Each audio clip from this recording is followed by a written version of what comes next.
कहियो कहियो कते सुंदर ननद आस लगेने रहे छथिन बुझलिए कि यहाँ जी बउआ के जन्म हुए तई में छठिहार में ननद के खेल देख लियो।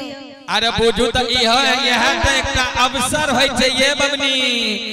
हाँ लोक कंगना में जाय छिए बउआ सब के देखै छिए ओकरा ला के नचै छिए तो लोग किछ किछ दै छै। आब त पमरिया के जिंदगी सब खत्म क देलकै। नहीं ओसे केना सोचै छी। अब हमरा सब के क्यों नहीं बजबै छै गिरहतनी।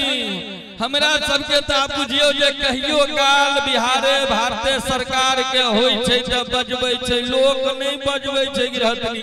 यो ई त अनहेर छै किया ने हम निश्चित बजाब। वाह वाह भगवती यहाँ के जुड़वा दे छै।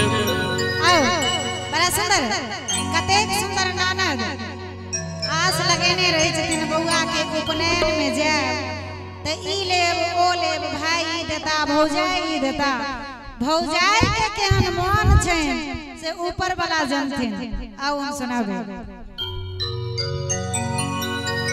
हम ननदिया बोले बई हो बालम हम ननदिया बोले बई किया नहीं बजे वैसे बुझल है ननदी के नेग बड़ा भारी हो बालम हम ननदिया बोले बई बाबा हम ननदिया बोले बई हो बालम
दूर जाओ अहूँ तो एक नारी छिए।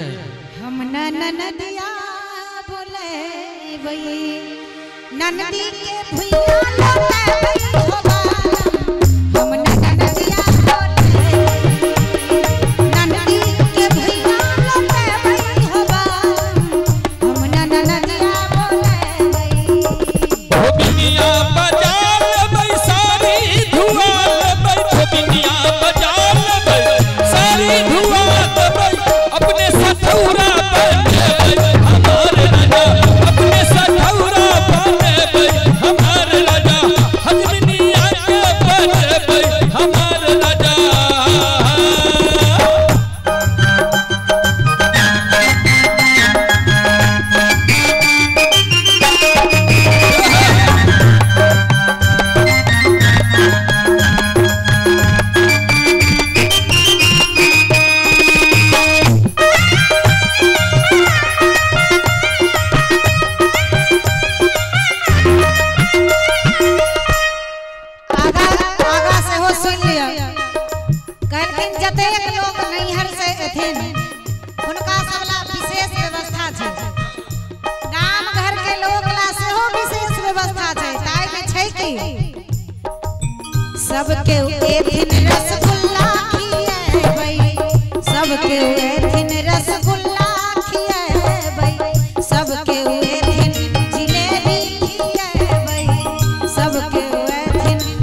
सुनलिए नंदी के पत्ता चाटे हो बालम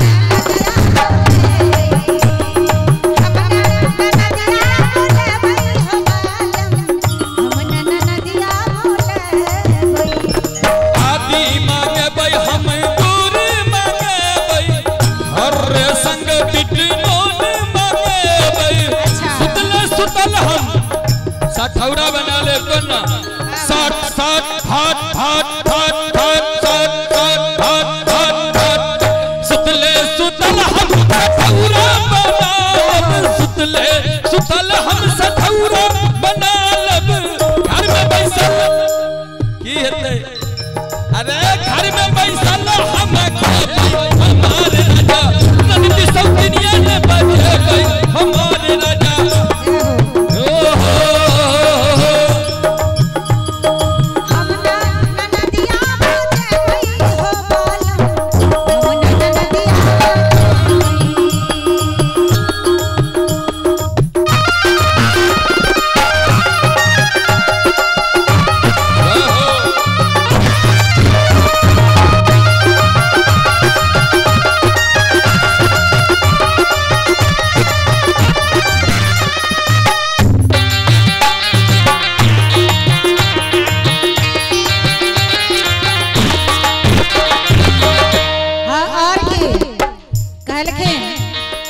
बिना बजाल नंदी अलखिन हो बालम नंदी के आदर न कर बने बिना बजाल नंदी अलखिन हो बालम नंदी के आदर न कर नंदी के आदर न करवई हो बालम नंदी के आदर न करवई नंदी के आदर न करवई हो बालम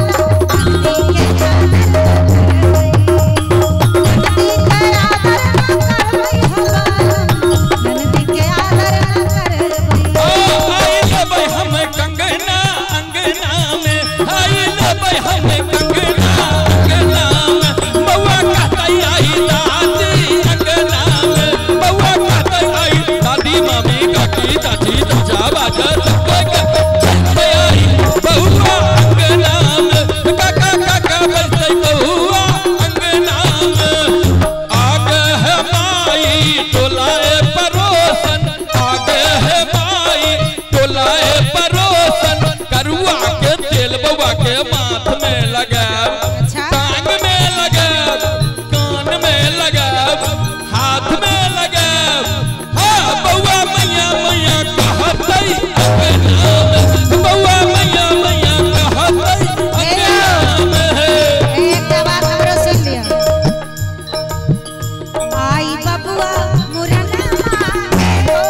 अंगने अंगने झगड़ा लग गई